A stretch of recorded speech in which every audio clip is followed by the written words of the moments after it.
வணக்கம் அன்பு நண்பர்களே. அழகன் யார்? இன்னைக்கு இந்த உலகத்தில் அழகன், இந்த ஆணழகன் பெண் அழகை போட்டி, இந்த மாதிரி போட்டிகள் எவ்வளவோ இருக்குது. ஆனால் இந்த வார்த்தை அழகன் யார் என பல நூறு ஆண்டுகளுக்கு முன்னாடி வாழ்ந்த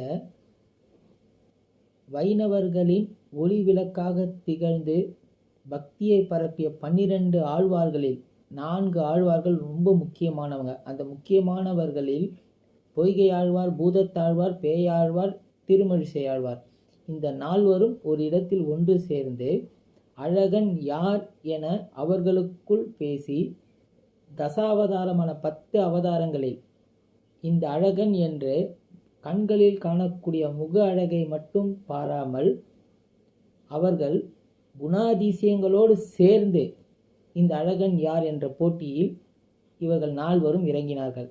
இந்த எண்ணம் துவங்கியது